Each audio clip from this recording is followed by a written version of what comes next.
Dear students, myself doctor Akhilesh Kumar.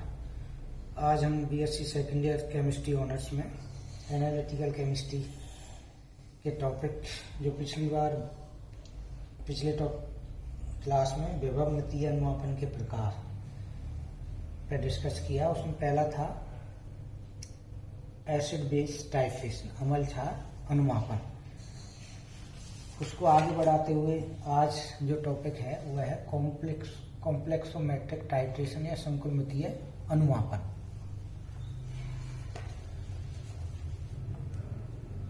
Complexometric titration में एक ऐसे सूचक इलेक्ट्रोड का चुनाव करते हैं जो अभिक्रिया मिश्रण में कॉम्प्लेक्स फॉर्मेशन में भाग ले।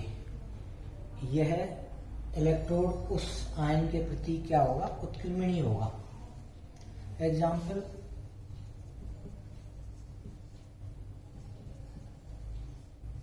साइनाइड आयन है एंड इसके साथ किसके Ag प्लस और आयन के साथ। इसके साथ आप क्या करेंगे, cyanide ion and Ag plus ion के लिए AgCN यानी इसका कौन सा आपके बनेगा, ये इलेक्ट्रोड है,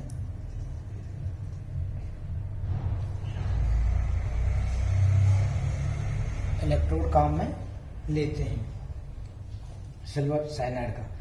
इसका सिद्धांत या प्रिंसिपल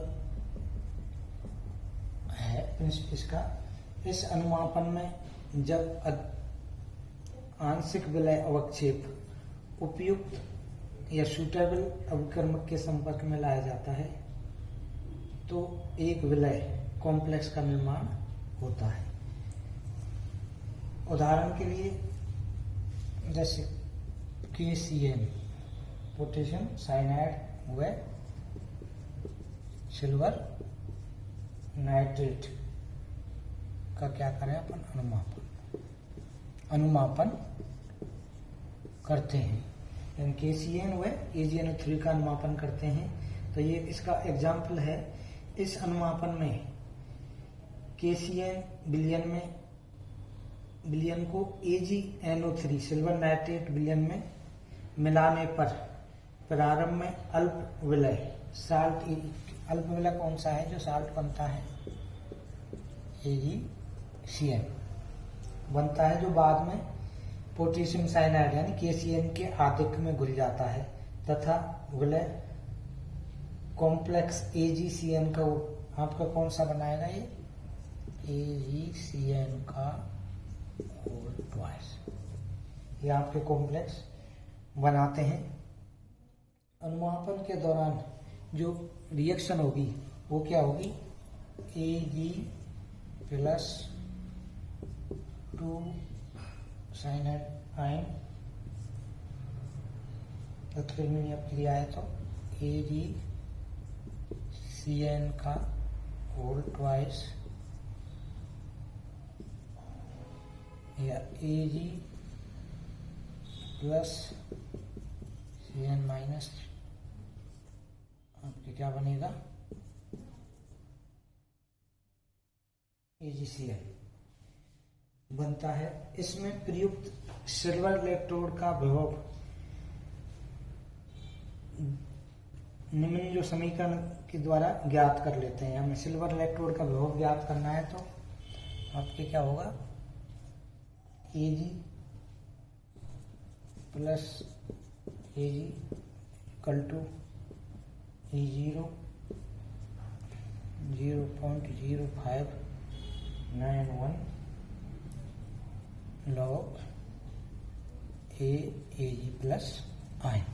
आपके जो इलेक्ट्रोड है, सिल्वर इलेक्ट्रोड है, वो किस तरह की होगी, उसका समीकरण Ag plus oblique Ag equal to E0 plus 0.0591 log Ag plus ion. इसका मेथड है, ये तो इसका सिद्धांत हुआ। अब आप इसको मेथड किस तरह से इसको प्रोसीजर करेंगे, इसको करके देखते हैं आप लैब में। तो इसका जो मेथड है वो अप्लाई करेंगे, यानी कैसे होगी ये पूरी प्रोसेस। तो सर्वप्रथम तो क्या करेंगे आप, साइनाइड आयन युक्त सॉल्यूशन KCN को एक बीकर में लेते हैं तथा AgNO3 को ब्यूरेट में। एक जो आपको ध्यान रखने की चीज है कि यहाँ पर ब्यूरेट में तो आप क्या लोगे, AgNO3, और बीकर जो आप बीकर में लेते हो वो आप क्या लोगे, साइनाइड आयन, इसको बीकर में, यानी स्टैंड पे आप ब्यूरेट लगा लोगे, उस ब्यूरेट में आप क्या लोगे, सिल्वर नाइट्रेट। सर्वप्रथम साइनाइड आयन युक्त सॉल्यूशन KCN को एक बीकर में लेते हैं तथा AgNO3 को ब्यूरेट में लेते हैं। KCN सॉल्यूशन में AgNO3 पोटेशियम साइनाइड सॉल्यूशन और दूसरे क्या है, सिल्वर नाइट्रेट सॉल्यूशन को जब मिलाया जाता है तो साइनाइड आयन कॉम्प्लेक्स बनाते हैं। जो साइनाइड माइनस आयन है ये क्या बनाएगा, कॉम्प्लेक्स, और सॉल्यूशन में AgNO3 की सांद्रता बढ़ती जाती है, क्योंकि साइनाइड वहां से निकल रहा है और AgNO3 की सांद्रता बढ़ती जाती है, जिससे सूचक इलेक्ट्रोड AgCN के विभव में परिवर्तन आ जाता है। जो हमने शुरू में कहा ना, ये जो AgCN इलेक्ट्रोड भी काम लिया है, तो इसके विभव में क्या आ जाएगा, परिवर्तन होगा, जिसे हम क्या कर लेते हैं, नोट कर लेते हैं। क्योंकि कितना परिवर्तन आया उसको आप क्या करोगे, नोट कर लोगे।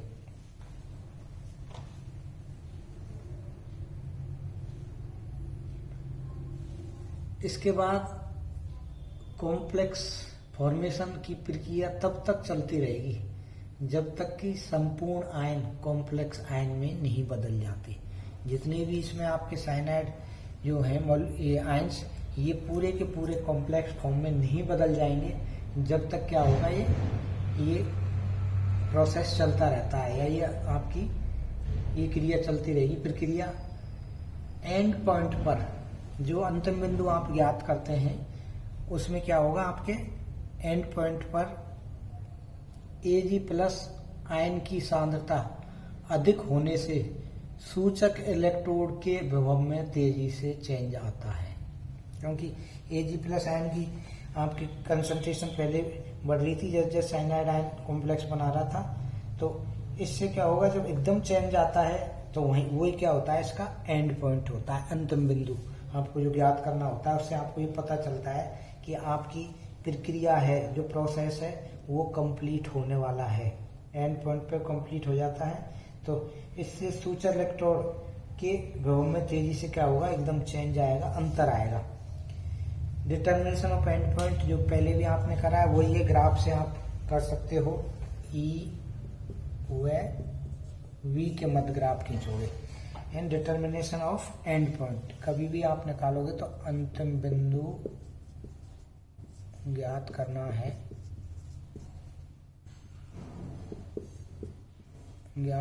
है, यानी डिटर्मिनेशन ऑफ एंड पॉइंट। तो E और V के मध्य क्या करते हैं, ग्राफ खींचते हैं। तो पहला जो ग्राफ अपन पहले भी पढ़ा है, 3 आपके ग्राफ आएंगे, इसके और V के मध्य। तो आपके वही इससे स्टार्ट होगा और आपके क्या होगा, ये, और जहाँ पे आपके एंड पॉइंट है वहाँ से आप डॉट डॉट करके ये इसकी क्या हो जाएगी, यहाँ पर अंतर आएगा वो में। जब इसका शार्पनेस कम हो एंड पॉइंट की, तो आप क्या करते हैं, इसको दूसरा ग्राफ से भी खींच के निकाल सकते हो। इसमें आपके delta E upon delta V के मध्य और V के मध्य क्या खींचेंगे, ग्राफ खींचते हैं। तो ये किस तरह का आता है, और ये बीच में आपके ये इसका एंड पॉइंट या अंतिम बिंदु है। एक्यूरेसी को बढ़ाने के लिए आपको एंड पॉइंट क्लियर नहीं आता है, जो सूचक इलेक्ट्रोड के विभव में जो परिवर्तन आता है वो एक्यूरेट नहीं निकलता, तो उसकी फिर क्या करते हैं आप, इस ग्राफ को और थोड़ा सा जो हमने लास्ट में देखा था सभी में,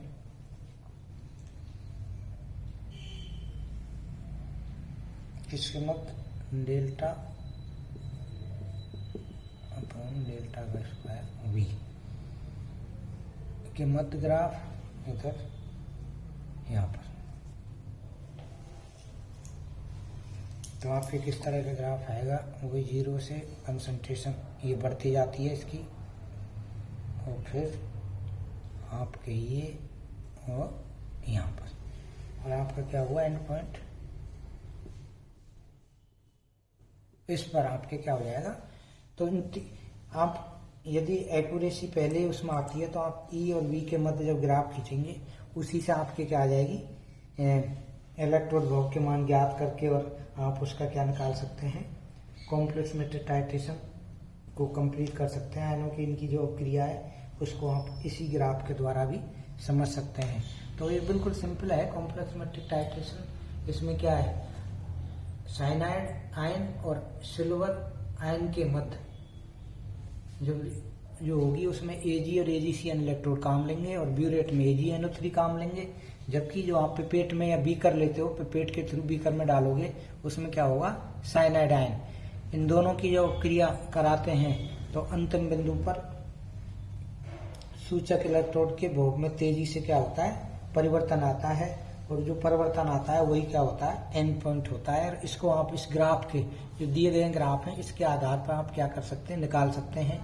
ई और वी के में सिंपल है तो आपके सिंपल आएगा। जैसे जैसे आपके इससे कॉम्प्लेक्स रिएक्शन होती है उसमें एक क्लियर कट आपके एंड पॉइंट नहीं होता है, तो फिर आप दूसरे ग्राफ से समझा सकते हो। और ज्यादा आपको बिल्कुल एक्यूरेट लाना है तो जो ग्राफ तीसरा दिखा रखा है, डेल्टा ई का square upon del square V, और वी के मध्य जो ग्राफ खींचते हैं, इससे आप क्या कर सकते हैं, इसको समझा सकते हैं, समझ सकते हैं।